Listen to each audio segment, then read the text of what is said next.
buat saya pikir presiden ini kan very powerful. Iya. Yang begini-gini lepas, Habib Rizik lepas dong. Iya, betul. Saya kebayang kalau biksu saya digituin, sakit lah.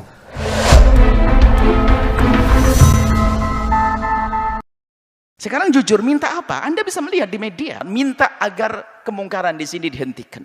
Keluarkan Habib Rizik.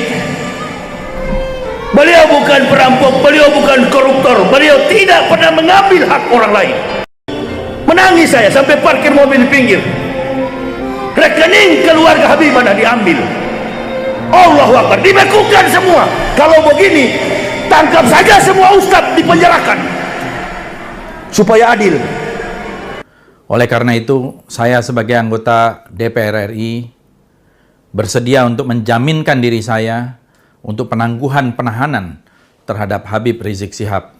Dan mudah-mudahan semakin banyak orang warga negara Republik Indonesia yang akan berbuat yang sama. Karena saya yakin, dan saya kira banyak umat Islam terutama yakin bahwa Habib Rizik tidak bersalah. Dia hanya menyadarkan umatnya supaya sadar bahwa politik itu penting. Angkatlah pemimpin yang adil dan amanah. Dia hanya sedang mengajak umatnya supaya jangan memilih pemimpin kafir. Salahkah perbuatannya? Tidak. Dia tinggal negara demokrasi. Dalam dunia demokrasi, siapapun berhak untuk mengajak menyuarakan kebenaran. Dia tidak melawan sultan, dia tidak melawan ulil amri, dia tidak melawan siapapun. Dia hanya melawan ketidakadilan.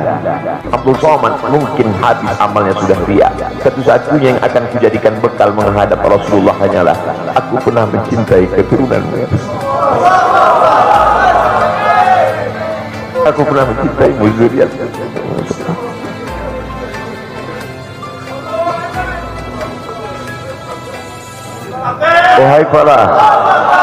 Wahai para pelaku pembuat dosa, wahai para pezina, wahai para peminum khamar yang belum bertaubat, kalau kalian belum sanggup untuk berbuat baik, kalau kalian belum mampu untuk beramal saleh, paling tidak jangan kalian sakiti zuriat Rasulullah.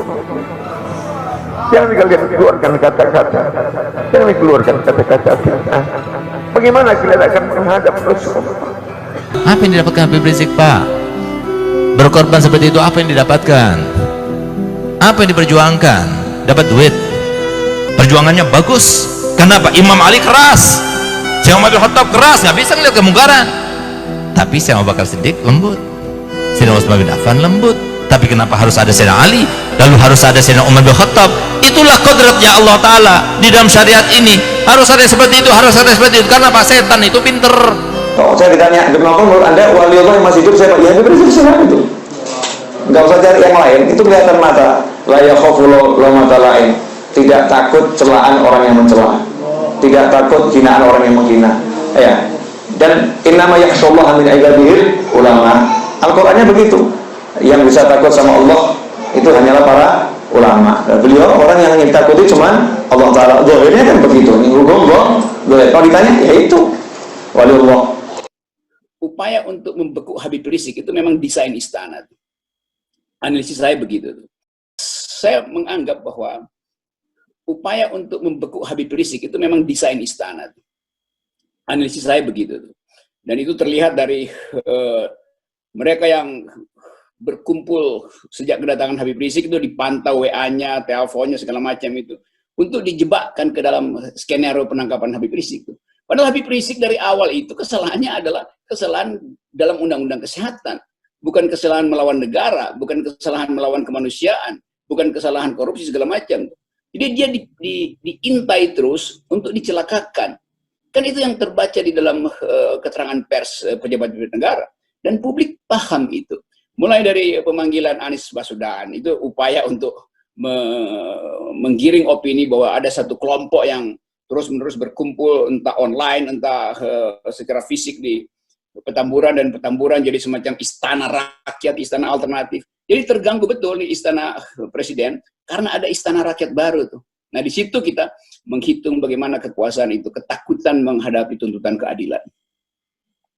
Kalau darah ulama ini tumpah, demi Allah, wallahi wabillahi, satu ulama wafat, demi Allah akan Allah bangkitkan membangkitkan 1000 ulama-ulama yang lain yang melanjutkan perjuangan. Takbir. Saudara, ini pesan gitu loh. Darah ulama beracun. Beliau cinta mati Pak dengan NKRI Pak. Beliau cinta mati dengan Pancasila. Tidak ada orang di Indonesia yang bisa menjelaskan Pancasila sebaik Habib Rizik Syihab. Ini diakui oleh lawan maupun kawan, karena disertasi beliau tentang Pancasila dan penerapannya begitu indah. Ya, nah ini yang ada adalah fitnah. Yang ada adalah fitnah.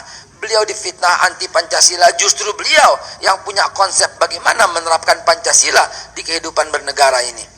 Jadi jangan ikut-ikutan siapapun yang menjelek-jelekan Habib Rizik Syihab. Jangan ikut-ikutan siapapun yang mencela Habib Rizik Syihab. Jangan ikut-ikutan siapapun yang mencemooh Habib Rizik Syihab. Siapapun orangnya mencela, mencaci, mencemooh Habib Rizik Syihab, itu adalah perbuatan yang salah, bukan perbuatan yang benar. Mencemooh muslim biasa itu gak baik, apalagi mencemooh anak cucu Nabi Muhammad sallallahu alaihi wasallam. Perkara Anda tidak cocok, Anda tidak sama prinsipnya, Anda tidak sama pilihannya, saya nggak sama caranya, saya nggak sama pilihannya dengan beliau-beliau, maka tidak jadi masalah. Boleh berbeda, tapi tidak boleh membenci. Tapi berapa orang-orang yang peduli terhadap nasib negeri ini, tokoh-tokoh Islamnya, itu kok saya rasa miris juga gitu. Yang paling kelihatan itu Habib Rizik Syihab, HRS ya. HRS. Saya lihat salahnya apa sih? Kepada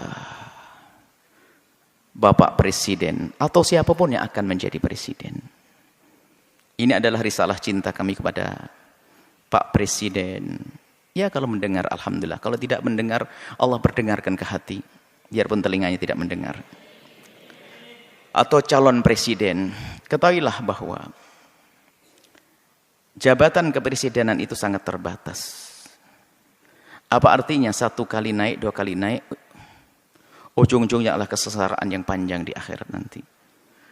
Maka mumpung Allah beri kesempatan untuk naik surga tertinggi, maka hendaknya Pak Presiden atau para calon presiden itu, apalagi yang mereka adalah benar-benar ahli la ilallah, termasuk Pak Presiden kami yakin ahli la ilallah, orang beriman, perhatikan keimanan tersebut. Jadikan jabatan presiden ini adalah untuk selamat di akhirat. Selama ini panjatan doa, semoga orang-orang seperti Habib Rizik dijaga dan bisa istiqomah. Dan doa kita kepada Pak Presiden, semoga juga Allah memberikan bimbingan agar bisa menjadi baik semuanya. Tidak perlu kita memusuhi, akan tapi kita perlu bagaimana menghantarkan kebenaran.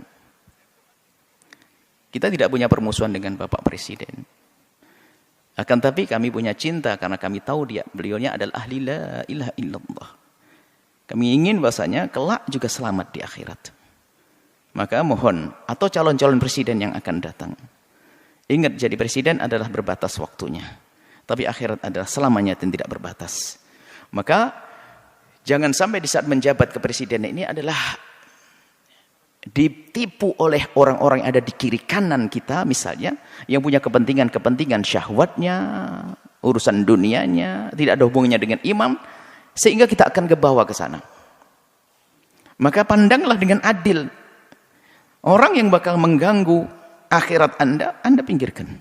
Anda bisa melihat pasti di kalangan menteri, di kalangan pokoknya harus dibersihkan dari orang-orang yang bakal mengganggu keselamatan kita di akhirat. Kami yakin Anda ahli iman. Kami mendengar Anda jadi imam sholat, Anda juga umroh. Subhanallah. Tinggal perlu Anda mengikuti hati kecil Anda bahwasanya Anda ahli iman. Maka segala sesuatu yang bertentangan dengan keimanan Anda ini, ayo diberesi, diselesaikan. Karena itu akan ada tuntutan dan tanggung jawab di hadapan Allah Subhanahu wa taala.